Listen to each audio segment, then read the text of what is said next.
Hey guys, welcome back to another tutorial.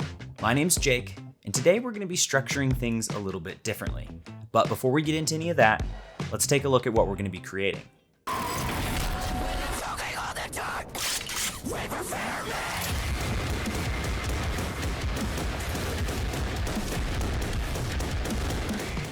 Alright, so tons of fun stuff for us to cover today, and it's just a little bit too much for us to pack into one singular step-by-step video.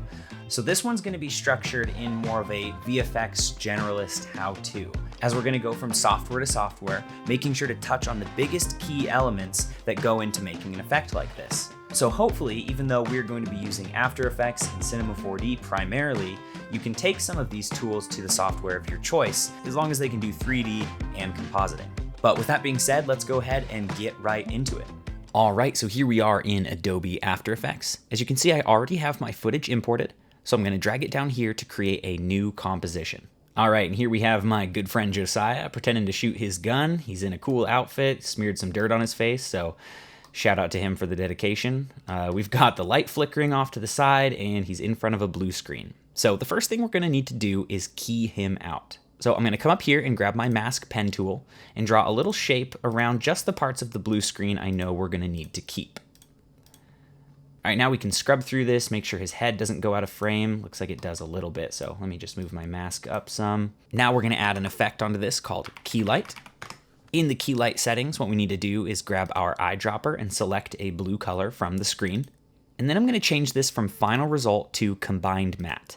Now I'm going to toggle down the screen matte settings and increase the clip black to get rid of some of that screen. And then if I zoom in here, you can see we're losing little pieces of his pants and his shirt, so I'm going to decrease the clip white to just bring some of those back. Now we can change this back from Combined Matte to Final Result. Now if we zoom in here, you can see the edges aren't looking so hot at the moment, so let's change our screen shrink grow from 0 to maybe -2. And then we can increase our screen softness to, say, 0.3. Now, if we hit play, we can see that some of the screen is showing back up whenever this light is flickering. So in order to get rid of that, I'm just going to increase my screen gain a little bit. And now we can toggle on the transparency to show that we've got our actor totally keyed out. So the next thing to do is export out an image sequence with alpha of this footage. So a quick shortcut to add this to the render queue is Control-M on the keyboard. If you don't see the render queue, you can come up here to Window and make sure it's activated with a check mark down here at the bottom. Now I'm going to change this output module from H.264 to PNG sequence, and then change RGB to RGB plus alpha. Otherwise, your image will have a black background. Now we can give it a new output destination and click Render. All right, now here in Cinema 4D, the first thing we want to do is bring in that same image sequence we just rendered out of After Effects. So I'm going to come over here and create a new plane. And I want to make sure this plane is the same aspect ratio as our footage, which is 16:9. So a quick and easy way to do that is just to change the width to 16 and the height to 9. And then we can grab our scale tool and just scale it back up to a reasonable size that's not quite so tiny. Now I'm going to come over here to Create, go to Classic Materials, and click New Standard Material. Double click that material to begin editing it. I'm going to first turn off Reflectance since we don't need that, and then I'm going to rename this to Guy. Under the color section, I'm going to click on this big bar next to texture, navigate to our rendered sequence, select the first frame, and click Open. It's going to ask if you want to create a copy at the project location. Make sure you click No, otherwise it's going to lose the rest of the animation for the next step. Now select that big bar again to go into the texture settings, go to Animation, and then click Calculate. Now before you exit out of this, make sure you change the movie frame rate down to the same that your footage was shot at. For me, it's 24 frames per second. And now we're going to enable alpha on the texture and add in the exact same sequence that we did to the color. Press No, go to the settings, go to the animation tab, click calculate, and then change it to 24. Last thing to do in this material is to go to the viewport settings and check this box that says animate preview, and then change the texture preview size from default to say about 1K, just so we get a little more resolution when previewing. And now we can add this material onto our plane. And if you hit play, you can see we've successfully added it to our scene, except there's a couple issues we need to solve first. Our whole project needs to be set to 24 frames per second in order to match this footage. So a shortcut to do that with Cinema is Control-D to open up the project settings, and then change this FPS from 30 down to 24.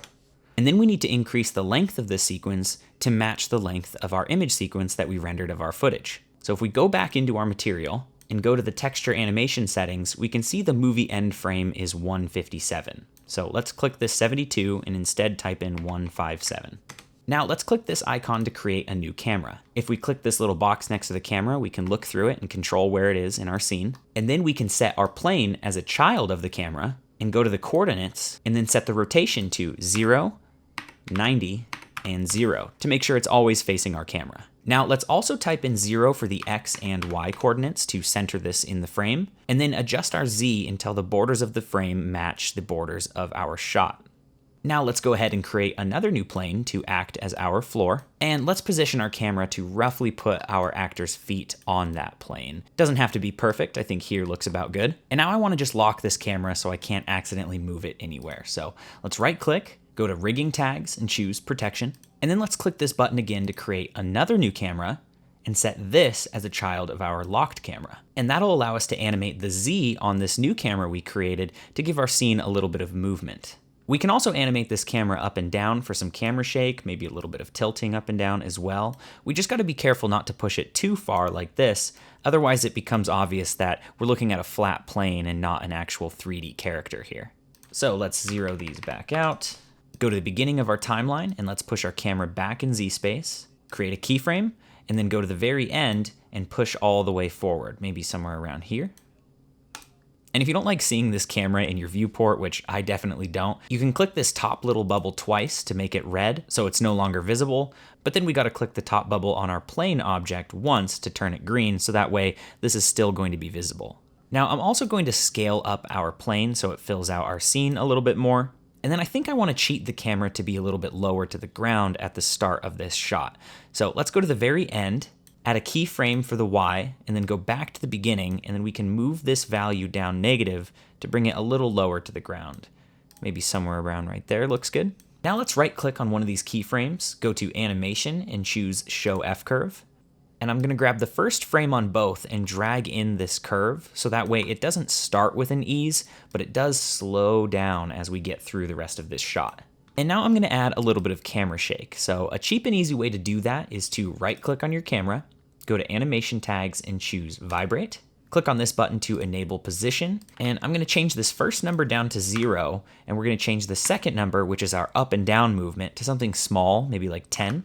And let's lower the frequency to 1.5. Now we can also do the same on the rotation. I'm gonna enable that, set this first number to 0, set the second number to something small, maybe like 5 degrees, and lower the frequency to maybe about 1. Looks like 5 degrees was way too big. Maybe we can change this to 2. All right, and now that we've got our character and our camera configured, it's time to add in our robot. Now for the robot, I am going to be using something pre-built from one of these stock websites. You could make something from scratch if you're so inclined, but in my case, to quote Ian Hubert, chances are someone already did it for me. This is the one I found that I thought fit best with what I was going for, so I went ahead and bought this, downloaded the model and all of the textures, so we can go ahead and bring that into Cinema next. So here I have my Mech model, FBX. I'm just gonna drag this out to open up a new project with it. Like in most cases, it did come in with all of its material tags, but none of these are set up with the textures that come included with the model. Now, if you're lucky, the textures that come with a model you've purchased will match some of the material names so you know what goes with what, such as this SMR4 going with SMR4, SMR1 going with SMR1, so on and so forth. This was actually not too bad to set up. So let's create one of these materials together just so you can see how it's done, and then we'll just assume that you can use the same process to set up the rest. So I'm going to double click on SMR1, and we can delete this diffuse and reflection that came in automatically out of here. Now we can drag in our SMR1, I'm using the one labeled D, and then we can attach this to our color input of our material. Now, similar to the footage we worked with earlier, one thing I do like to do is select our material, come to viewport and change the texture preview size from default to 1K, just so I can see what it looks like a little bit better. Now we could go about creating custom roughness and bump maps for this to make it look as accurate as possible, but I'm just gonna repurpose this diffuse as both the roughness and the bump in order to speed things along. So I'm gonna grab a new node here called ramp, drag it in, and then another new one called bump. Drag that in as well. Make sure your bump is set to height field, and then we can plug in this to the input, and then plug the output into the bump map section of our material. And then we can also drag this diffuse into the ramp, and then the ramp into the roughness slot. Now, until we open this up in render view, any settings we change in here are going to be a guess. So let's go ahead and quickly throw an HDRI into our scene and then open up our IPR so we can preview materials while we build them. There's a website I go to all the time called polyhaven.com that has a huge library of free HDRIs. You can download any one of these. I'm just going to grab this one here. And now back in Cinema, in order to add an HDRI, we're going to click and hold on our light and then select Dome Light. And then under the object settings, we can drag our download into this path section. Now if we come up here to Redshift and choose Render View, we can hit play to load this and start moving the camera around to check out what this is looking like. So now with our render view and our material open, we can start playing with the ramp to see how it's affecting our material. I think that looks pretty good if we crush the roughness just a bit. All right, that's looking pretty good to me. I'm gonna go ahead and jump forward until all of these materials are set up. All right, you can see that's looking pretty cool at the moment, but in the original, I did have some raindrops falling down this thing, which was actually done in the texture rather than any sort of simulation. So let me show you how I set that up. On a website called Production Crate, which we're actually gonna return to later when it's time to add in some fire, muzzle flashes, smoke, stuff like that, I found this rain asset where it's dripping down a window.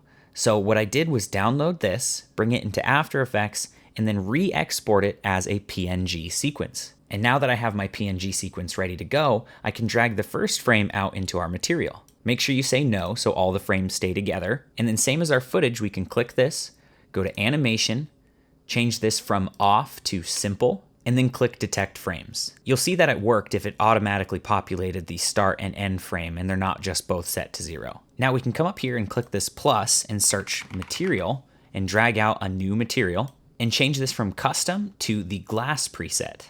Now we're gonna go back and search for another node called a Material Blender. On this Material Blender, we're gonna set our base material as the base color, and then this glass material as the layer 1 material color. And then we can connect the Material Blender to the surface output. Now by default, the Material Blender is just using this base color on the entire surface. So we need to plug something into the blend color so it knows where to use this glass material, which is where our rain matte comes in. But in order for us to see how this rain matte is being projected onto this surface, we need to first connect it to the output surface. Now by default, this isn't looking right as rain, pun intended. So we're gonna add a triplanar node. Type in triplanar, drag this out onto this line to automatically connect it. And now that's looking pretty good. If we zoom in here and we scrub forward on our timeline, you can see we have some raindrops falling down the outside of our surface. So let's reconnect our Material Blender and then plug this rain with the triplanar into the blend color of the Material Blender node. Now by default, it's not going to be quite bright enough to show the glass the way I want it represented, so we're gonna need to add a ramp node in between the triplanar and the blend color. So I'm gonna type in ramp and then drag this out onto this line to add it to the connection. And then let's crush the white all the way down.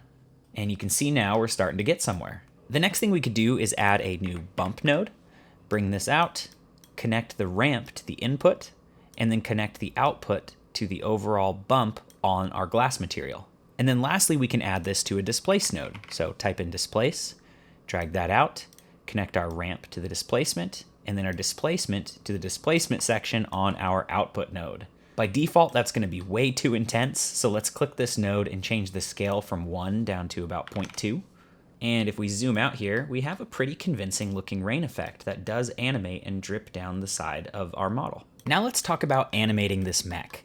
I don't want it to be just completely still, otherwise it's gonna look a little off-putting with all the other motion in the scene.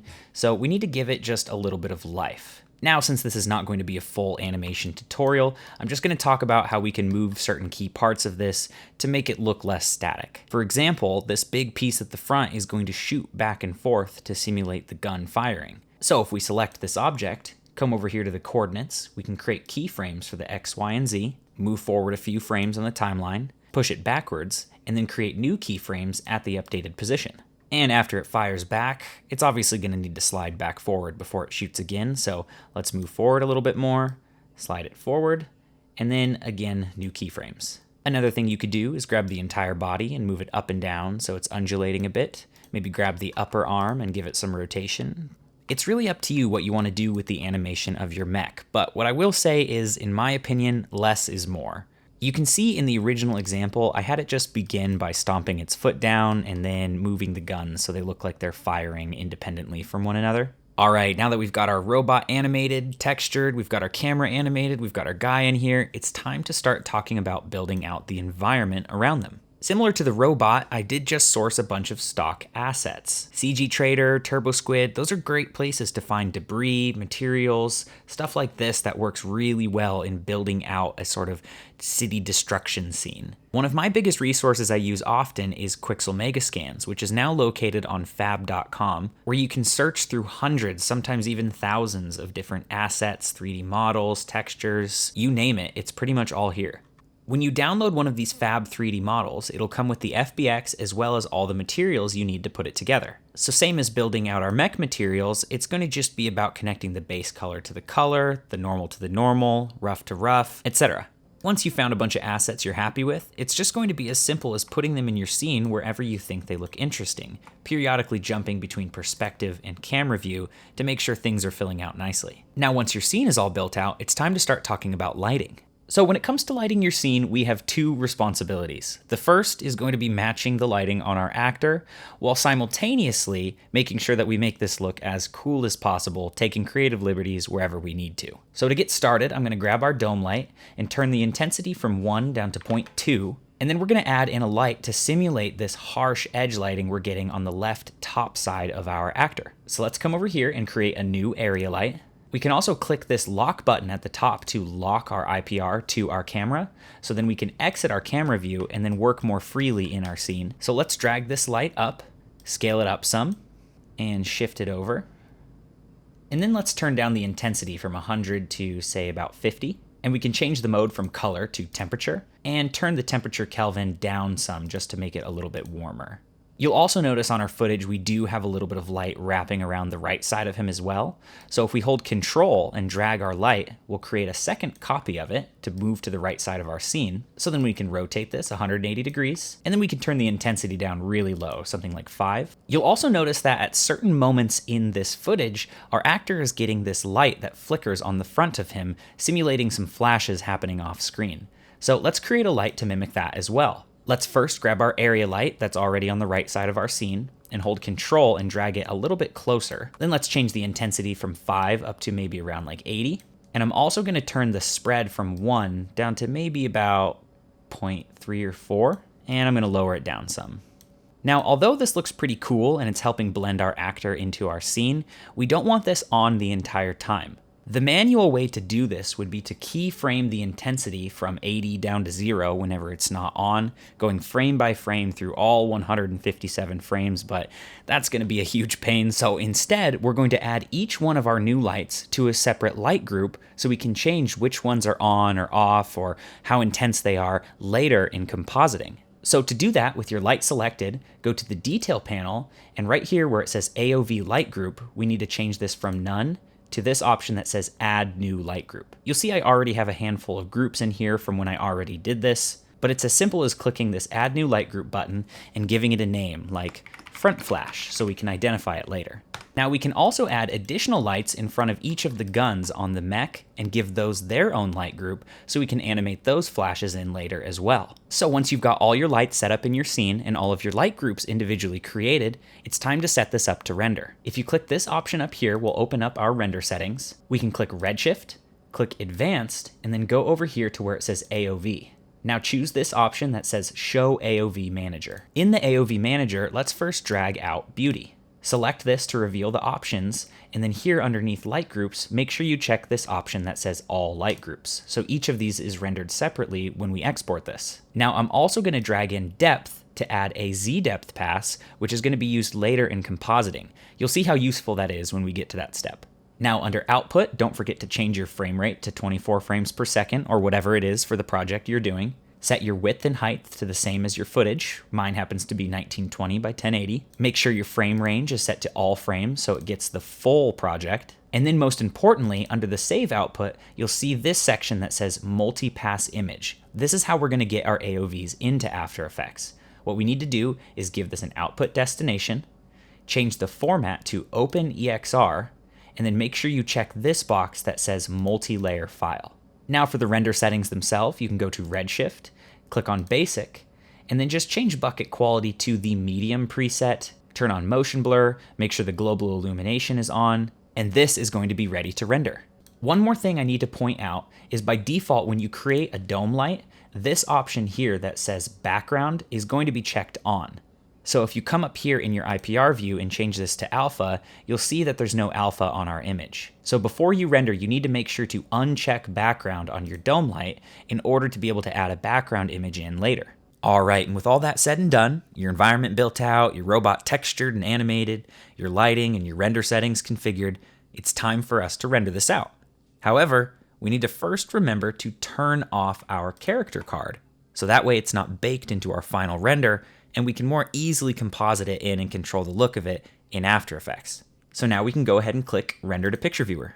Now in the Picture Viewer, if we come over here and click on Layer, we can see all the individual AOVs that we set up and are going to be included in our multipass EXR. So it's always good to just come over here and check just to make sure you set things up correctly before you wait hours and hours for this to finish rendering. Now back in After Effects, let's go ahead and import our render. File, Import. Let's select the first frame of our sequence, make sure Open EXR Sequence is enabled, and then click Import. Now by default, After Effects will set this to 30 frames per second, but if we right click, we can go to Interpret Footage, Main, and then change the frame rate from 30 down to 24.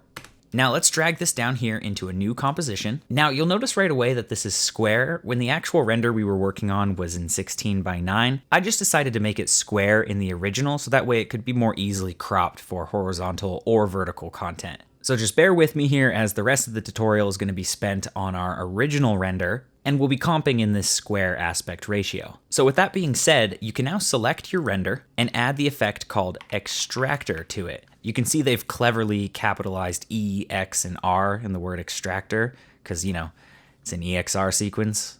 And you'll see at the top this layers drop down. If we select that, you should see all the different AOVs that we selected to export. So let's just grab this Beauty Light Group 1. Now you can see this is our front-facing light.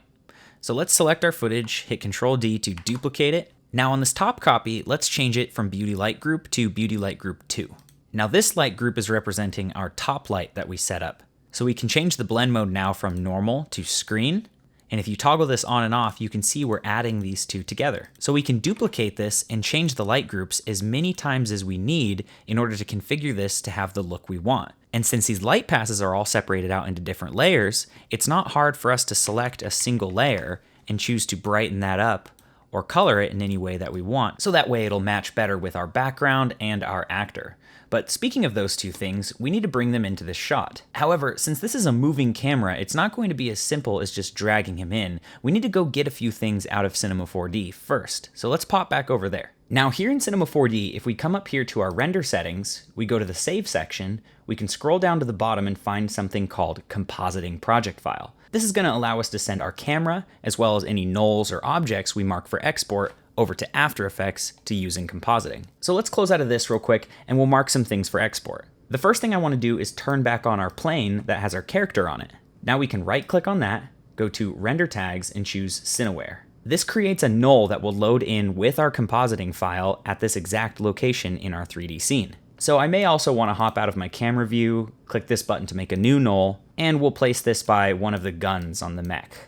Just since it may be important to reference this location as well when we're placing in our muzzle flash stock footage. So just as before, right click on the null, go to Render Tags and choose Cineware. We can place as many of these in our scene as we'd like at a bunch of key areas like the ground, maybe this back pillar, maybe the other gun on the other side. It's really just up to you. But let's go ahead and jump back into our camera, go back to the render settings and find Compositing Project File. Make sure you check Save, set your target application to the one you're using for compositing. For us, it's After Effects. Check Include 3D Data, and now click Save Project File. Now give this a name and a location and just press Save. Now what we just saved out is called an AEC file. And in order for After Effects to be able to recognize that, we have to first come to the install location for Cinema 4D, find Exchange Plugins, select After Effects, and then deep in these folders, you'll find a C4D importer plugin. You need to copy that, go to your After Effects install location, find Plugins, and then Cineware by Maxon. You can see I've already pasted mine in here. So let's go ahead and reopen After Effects. Now back in After Effects, we can go to File Import and then find our AEC file that we saved out earlier. When you import that, it'll come as a folder with its own composition that we can double click and open up. And in here you can see our camera and both nulls that we marked for export. So I'm just gonna grab the 3 of these, hit Control C to copy, now jump back over to our other composition where we were working, and then hit paste. So now let's go ahead and drag in our footage comp that has our character on it. Let's toggle the switches down here and then check this box to enable 3D. Now I want our footage to be in the same location as our plane null that we marked for export. So a quick way to do that is to hold Shift on the keyboard while parenting with the pick whip tool to our plane. By default, the orientation is going to be all wrong, so let's rotate this. And then let's select our footage, hit S, and scale this down until it looks about right.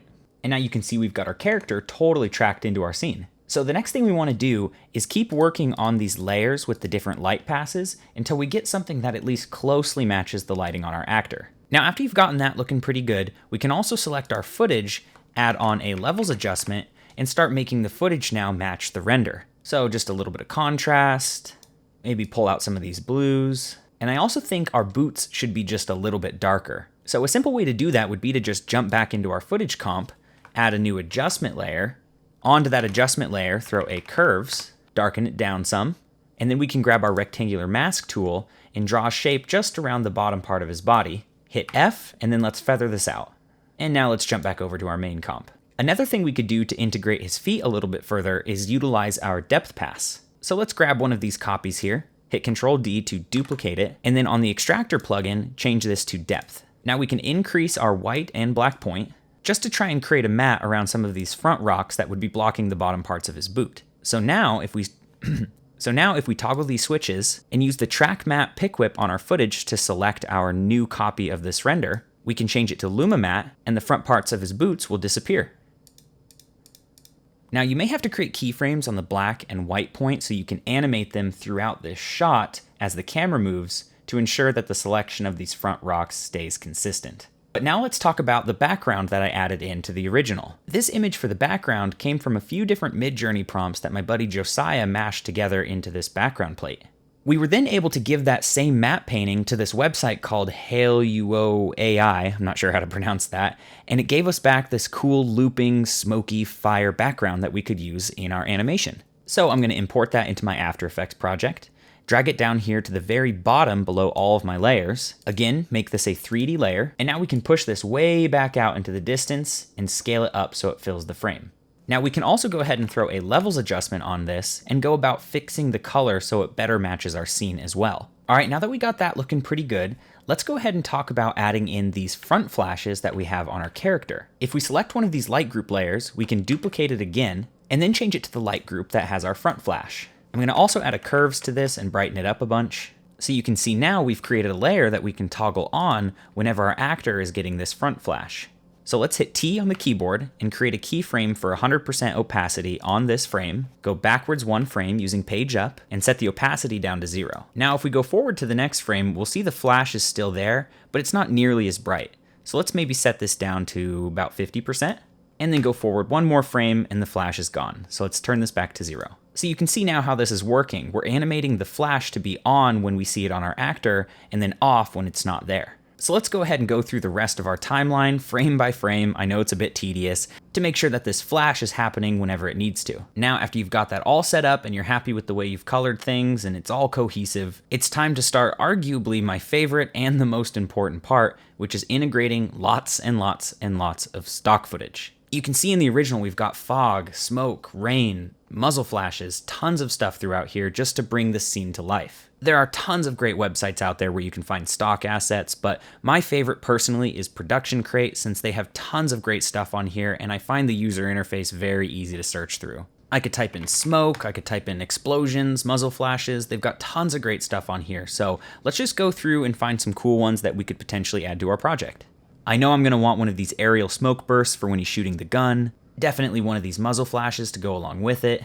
There's these really cool ground fog elements as well as these billowing ones that come from the side. And they've got lots of really good rain we could stick on top or behind the robot, in between the robot and our guy. It's really just about layering things. So I'm going to go ahead and jump back over into my original compositing file with all of the different layers in it, and we'll break down how we set some of those up. Here I've just got my muzzle flashes and my gun smoke soloed. So you can see that they're just 3D cards that we added to the scene the same way that we added in our character. A quick tip is that on muzzle flashes specifically, it can be helpful to change them from normal to add to better integrate them in the scene. You can see I also have another light group layer of just the bottom lit part of the mech, so I can turn that on whenever this actor is shooting his gun, just to further integrate it into the scene. When it comes to adding in smoke and rain, it can be very helpful to utilize another copy of your depth pass, similar to how we did to integrate the feet of our character, to allow some of these stock assets to actually cut through our 3D layer and make it feel a little more dimensional. You can also see I've got these rain on the ground assets that work really well. I've placed them strategically around wherever I felt there would be a puddle. And then we've got some rain overlaid on top of everything. And lastly, some subtle flares just to tie it all together.